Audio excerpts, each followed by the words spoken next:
Bonjour à tous et merci d'être avec nous en cette mi-journée.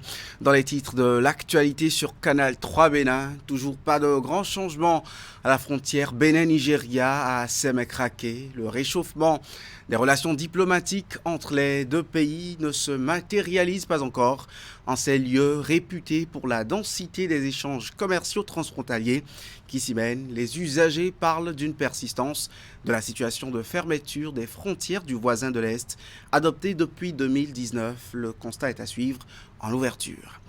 Les cours de vacances aguerrissent les apprenants pour une rentrée des classes réussie. C'est l'avis de différents acteurs de l'école sur l'utilité de ces situations de classe tenues pendant la période des vacances, que ce soit au profit des candidats aux examens à venir ou à ceux des classes intermédiaires. Ces travaux permettent les premiers contacts avec des notions au programme avant la reprise des classes pour faciliter l'assimilation. Cette année est la bonne pour l'équipe de football de l'INGEPS, vainqueur de la finale des Jeux intercampus après de nombreuses finales perdues par le passé. En basketball, cette 6e édition de la compétition organisée par le Centre des œuvres universitaires et sociales s'est soldée par la victoire de l'équipe de l'université d'Abomey-Calavi. Les finales dans les différentes disciplines et la cérémonie de clôture ont eu lieu hier. Eh bien, comme je vous l'ai dit en titre, depuis l'avènement du président Bola Ahmed Tinubu à la tête du Nigeria, le Bénin a enclenché le processus de normalisation de ses relations avec le grand voisin de l'Est. En témoignent les visites officielles entre les autorités des deux pays, mais à Semekrake, l'une des frontières que le Bénin partage avec ce pays, la reprise des activités économiques est loin d'être une réalité. Les usagers attirent l'attention des gouvernants sur ce qu'ils considèrent comme étant un statu quo. Clément Achade et Elvis Tonoukoue ont fait le constat pour Canal 3 Bénin. Un jeudi matin au poste de contrôle juxtaposé de Semekrake, l'une des frontières entre le Bénin et le Nigeria. Voici l'ambiance qui prévaut dans ce lieu réputé pour des activités commerciales. Après l'annonce de la réouverture des frontières par l'administration Tinubu, la vie économique et surtout commerciale peine à reprendre ici à la frontière de Semekrake. Pour les commerçants et transporteurs, aucun changement concret n'est encore enregistré.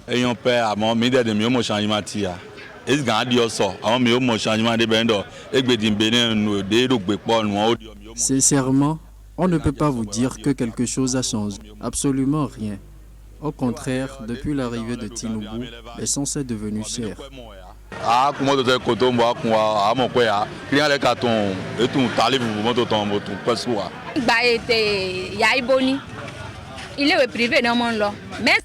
Moi, avant, mes enfants étaient dans le privé, mais aujourd'hui, ils sont tous dans des écoles publiques. C'est compliqué. Donc, c'est maintenant qu'on constate que on fait la théorie, mais la pratique n'est pas encore arrivée. Mais les frontières ne sont pas encore ouvertes. Suite à la fermeture des frontières depuis août 2019 à ce jour, les activités sont comme elles étaient. Malgré le balai diplomatique entre Patrice Talon et Ahmed Bola Tinubu assorti de promesses, sans oublier les visites entre administrations douanières, la frontière de Semekrake est loin d'être impactée par la décision de la réouverture. Conséquence, les populations comme les entreprises continuent de payer le prix du protectionnisme nigérien.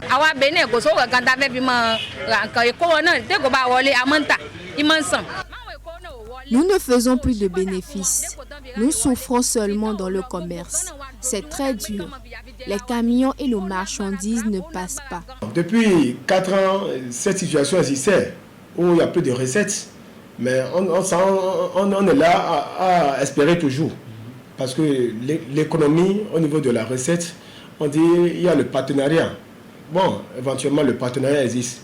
mais les chiffres d'affaires ont baissé. À part la lourdeur administrative qui affecte la réouverture selon les usagers, la dévaluation de la monnaie nigériane, le Naira, et les crises politiques régionales sont les autres facteurs qui inquiètent les acteurs. On fait l'activité d'échange, Naira pour CFA, CFA pour Naira. Mais avant, l'argent montait un peu, mais maintenant ça redescend. Avant, lorsque moi j'étais arrivé, un Naira c'est à peine 7 francs 6. Même maintenant, un Naira, ça n'atteint même pas 0 francs 8. Et suite à la baisse de Naira, on se pose beaucoup de questions. Quand est-ce que ça va changer? Puis, que le cas du coup d'État du Niger, j'espère que les importateurs auront aussi peur de commander des produits. Parce que quand je passe à mon pays, je pense aussi à mon voisin. Au-delà de l'offensive diplomatique et des annonces, les populations rencontrées espèrent le passage à l'action pour une reprise des activités commerciales au cœur des relations entre les deux pays, historiquement et économiquement liés. L'autre constat qui est perceptible à Sémécraké et aussi partout au Bénin, ce retour des apprenants en classe quelques semaines seulement après la fin de l'année scolaire. Ils prennent part aux cours de vacances organisés dans leurs écoles. Beaucoup d'entre ces élèves et écoliers ont démarré déjà ces séances dites de préparation de l'année à venir depuis mercredi dernier ou ce lundi matin même par endroit. Mais quelle est l'utilité des cours qui interviennent dans la période censée être de repos que sont les vacances pour les apprenants? Élément de réponse dans ce reportage signé Esther Tofa. Ça dit de faire les cours accélérés pour pouvoir être plus fort à la rentrée et bien réussir. Comme Patrick, nombreux sont ces apprenants qu'on retrouve dans les écoles en période de vacances. Souvent organisés par les enseignants, les cours de vacances rassemblent autant les apprenants de classe intermédiaire que les candidats dans les établissements aux fins de les préparer pour la prochaine rentrée. Quand la rentrée commence, comme ils ont déjà terminé toutes les matières fondamentales jusqu'au premier trimestre, ça devient pour eux de la répétition. Et ils ne commencent pas à prendre les 20, 18, les 19. Ça fait qu'eux autres, ils ne souffrent pas du tout pendant la rentrée. Et c'est surtout parmi ceux qui ont fait 2 mois de renforcement que nous trouvons les mentions très bien. Pour être bénéfiques aux apprenants, les cours de vacances font appel à une certaine précaution selon les acteurs de l'éducation. Cela signifie qu'il faut d'abord une bonne planification. Il faut un cadre environnemental sécurisant pour les apprenants. Il faut une mobilisation des ressources humaines. Quand je parle de la mobilisation des ressources humaines, il faut des enseignants qualifiés pour assurer les cours de vacances. Malgré les avantages, ces cours constituent, au dire de l'enseignant, une activité très délicate. Mais c'est aussi une activité un peu délicate. Cette activité, elle est un peu délicate dans la mesure où elle intervient pendant une période où les enfants sont censés être au repos. Alors, à ce niveau, il va falloir, pour que ces cours-là soient bénéfiques et profitables aux enfants, il va falloir d'abord convaincre les enfants de l'utilité de ces cours et les préparer psychologiquement pour. Les cours de vacances couvrent souvent la période de mi-juillet à mi-août. Ils permettent aux écoliers et élèves de s'habituer aux premières situations d'apprentissage qui leur seront soumises au début de la rentrée. Les travaux du projet de préparation de la mise à l'échelle du cadastre national ont été lancés en début de week-end écoulé à Cotonou. L'opération a pour but de doter le Bénin d'un instrument fiable et moderne de gestion du foncier. La cérémonie de lancement a réuni l'ensemble des parties prenantes. C'était aussi l'occasion de procéder à l'installation des outils de mise en œuvre. Le compte rendu. Par rapport au troisième résultat, il s'agit de faire la collecte des données dans les 8 arrondissements qui restent à Cotonou, parce que nous avons déjà collecté les données dans 5 arrondissements, donc pour une couverture totale et intégrale de Cotonou, nous devons collecter les données dans les 8 arrondissements qui restent. Nouvelle étape dans la marche du Bénin vers un cadastre national. Le projet de préparation de sa mise à l'échelle a démarré ce vendredi. Il est essentiellement question de doter à terme et dans une démarche méthodique le territoire national d'un outil moderne et fiable de gestion du foncier.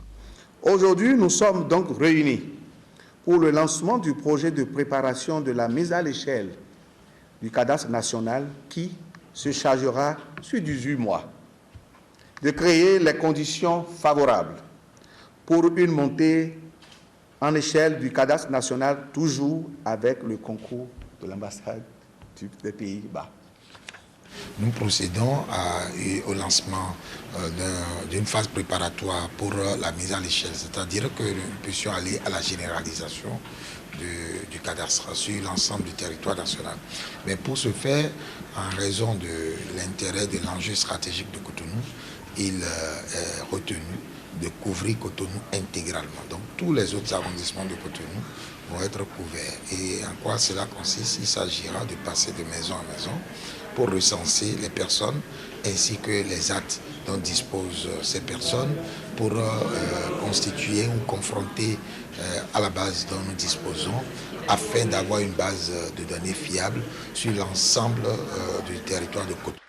Partenaire de l'Agence nationale de développement du foncier ANDF le long du processus, l'ambassade des Pays-Bas se satisfait de la concrétisation de cette mise à l'échelle. Suite logique d'une première phase s'étant étalée sur 4 ans et ayant impliqué 24 arrondissements dans une douzaine de communes. Nous, on accompagne l'ANDF pour accueillir et pour mettre en place ce cadastre national.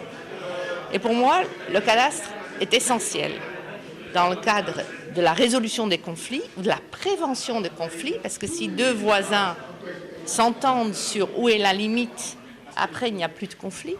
Et donc ça permet vraiment un aménagement du territoire et du développement. L'élaboration du cadastre permettra donc de sécuriser et de démocratiser l'accès à la propriété foncière d'une part, et d'autre part, de professionnaliser le marché immobilier national. Nagui Balabé.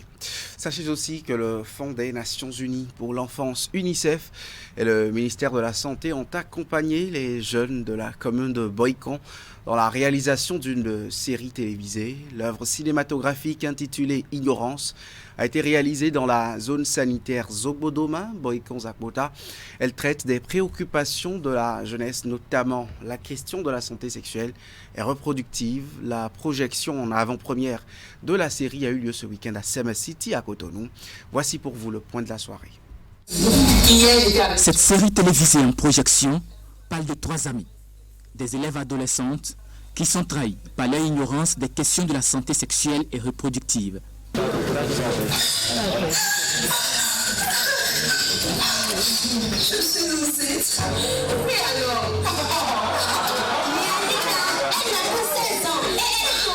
Esther, Alida et Coralie, les 3 principaux personnages incarnés par des jeunes béninoises. Aujourd'hui, plus de 65% des adolescents et jeunes sont présents sur TikTok, Facebook et YouTube. Ils passent la majeure partie de leur temps à regarder des vidéos de tout genre. C'est pourquoi nous avons décidé de réaliser un film très accrocheur qui sera diffusé sur des réseaux sociaux et dans des cinémas africains. La série est intitulée Ignorance. Elle est entièrement tournée à Boïcon par des jeunes de la commune.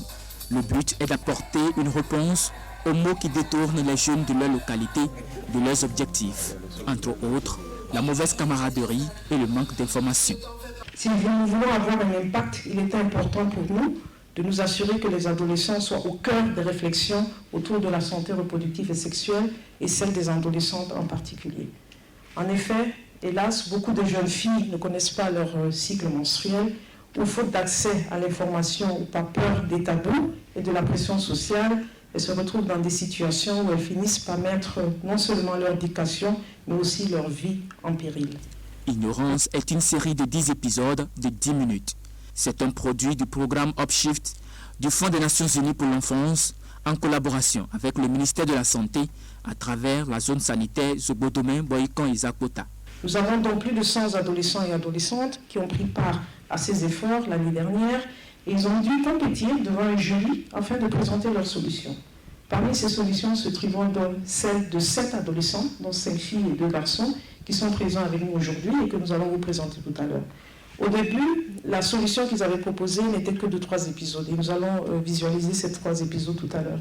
Maintenant, vu notre travail, nous avons un bureau de l'innovation qui se trouve à Stockholm qui a décidé d'ajouter un apport financier additionnel pour leur permettre de réaliser 10 épisodes au total. Donc, après la projection, un panel de discussion est installé avec l'ambassadrice de bonne volonté de l'UNICEF, Angélique Kidjo. Les débats sont menés autour de la santé sexuelle et reproductive et l'implication des adolescents et les jeunes. Moi, c'est ce que j'ai envie de voir. Une campagne de salubrité pour célébrer bien sûr les 63 ans d'accession à l'indépendance du Bénin. Le concept est dénommé Independence Cleanup Day. L'activité est organisée sous l'égide du ministère du Cadre de vie et du Développement durable. C'est également l'occasion de promouvoir d'autres alternatives à l'usage du plastique en société. Voici le reportage. Campagne de salubrité au CEG Segbeya de Cotonou. Le personnel de l'APCM et MC Consulting s'associe à la SGDS et le ministère du Cadre de vie pour lutter contre l'usage des plastiques. L'initiative est intitulée Independence Cleanup Day.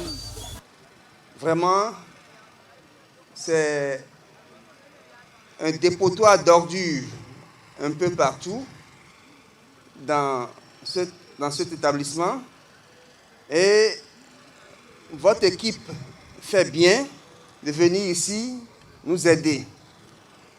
Évidemment, il y a la société de gestion des ordures qui travaillait depuis avec nous, mais ce n'était pas encore bien ça.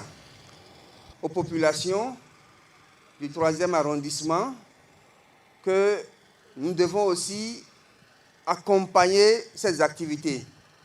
Et c'est là justement que je vois derrière moi les chefs de quartier et également les parents d'élèves qui sont arrivés.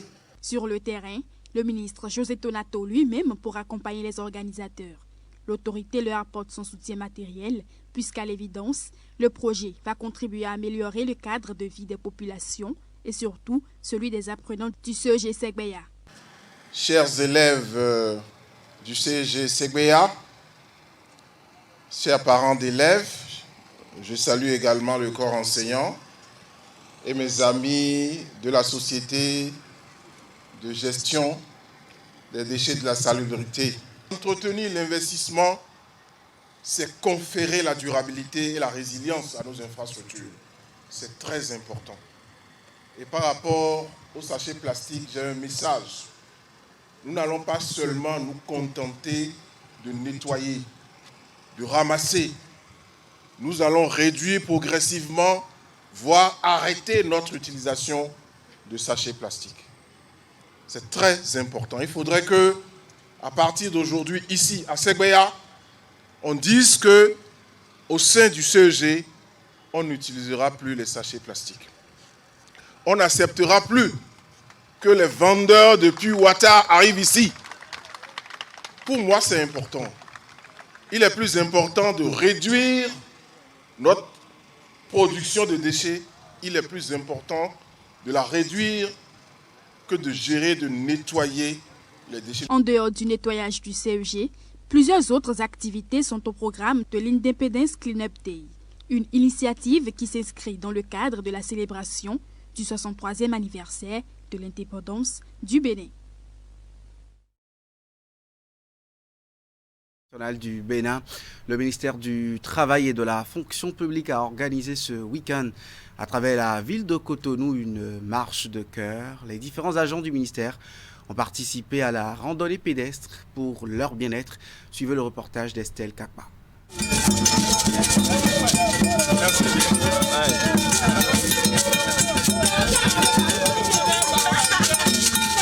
Voici la marche du cœur initiée par les agents du ministère du Travail et de la Fonction publique. Sous la tutelle du ministre Adidjatou Matis, cette activité s'inscrit dans le cadre de la célébration des 63 ans de la cession du Bénin à l'indépendance. Nous estimons, et tous les agents avec moi, que le cœur a besoin de se fortifier.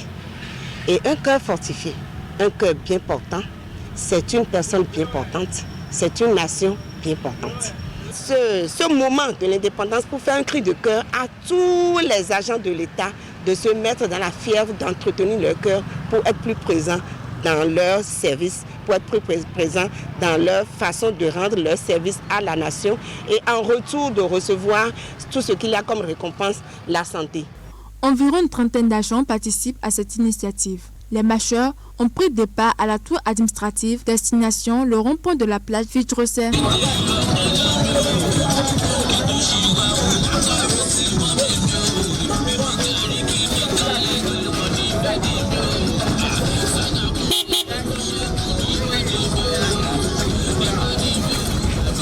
D'étirement avant de prendre le chemin du retour. Personnellement, j'ai ressenti une vivacité parce que hier j'étais très fatiguée. Mais ce matin, je ne pensais pas tenir, mais j'ai tenu. Donc je vois déjà que si cette initiative, nous pouvons la répéter tous les mois, ce serait profitable pour avoir des agents en bonne forme, prêts à travailler, à donner l'énergie nécessaire. Oui, je voudrais demander à tous ceux qui nous écoutent, premièrement à tous nos collègues qui n'ont pas pu se joindre à nous ce matin, que je voudrais leur demander que c'est une très belle activité. Les activités sportives sont très bonnes pour la santé. Je voudrais leur demander que pour les prochaines fois, ils n'ont qu'à faire l'effort de se joindre à nous. Et par la même occasion, à tous les agents de l'État, de trouver un moment dans la semaine, ce ne serait-ce qu'une heure de temps d'activité sportive, que cela ira très bien pour leur santé. Ambiance conviviale entre collègues pendant les 14 km de marche. Cette activité fait partie du plan d'action du syndicat du ministère du Travail et de la fonction publique. Et ce n'est pas la première édition. Cette autre information en titre pour boucler ce journal. Les rideaux sont tombés hier sur la 6e édition des Jeux Intercampus sur les aires de jeux de l'université d'Abomey-Calavi. Ceci après une semaine de compétition dans 4 disciplines sportives, le football, le handball, le basketball et le Scrabble. À l'issue des différentes finales disputées, une cérémonie de clôture a été organisée par le Centre des œuvres universitaires et sociales et a permis bien sûr de récompenser les meilleures équipes de chaque discipline. Retour ici sur les temps forts avec le Roubaix-Loup. Des scènes de joie et de liesse pour l'équipe de l'INJEPS qui remporte le tournoi de football de cette 6e édition des Jeux Intercampus face à Adiara. À l'issue d'un match qui s'est soldé par un score nul de 1 but partout, les deux équipes se sont départagées à la fatidique séance des tirs au but.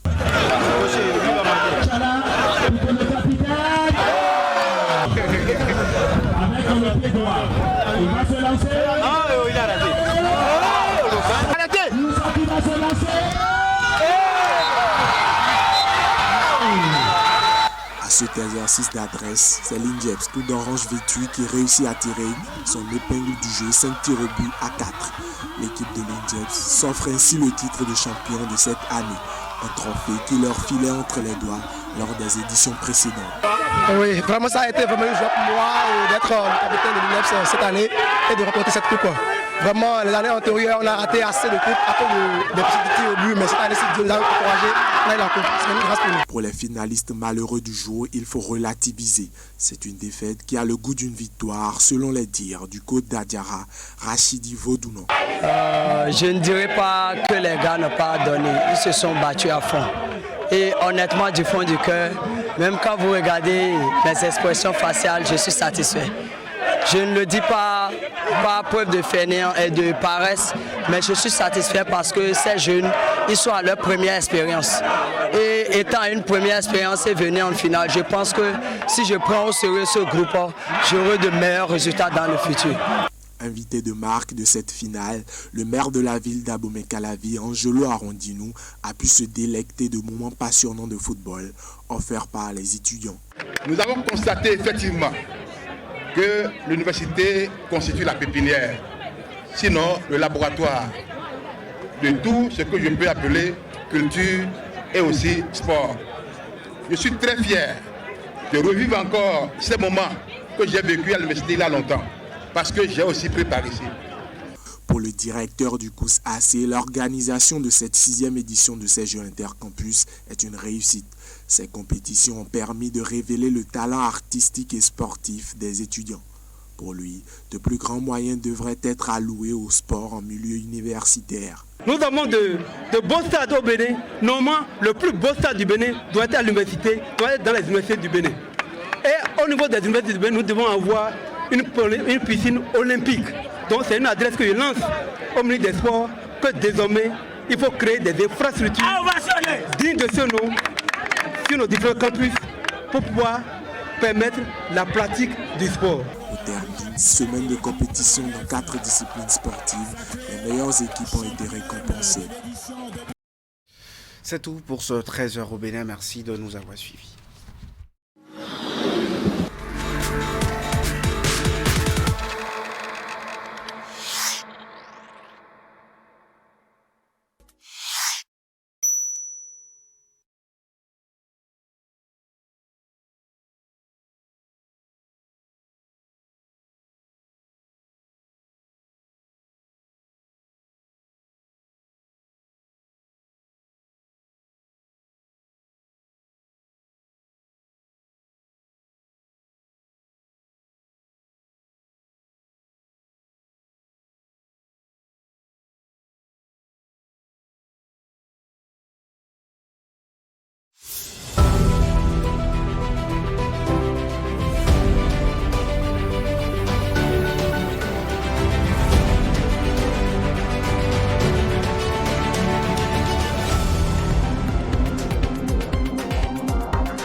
La cybercriminalité est un fléau à long terme.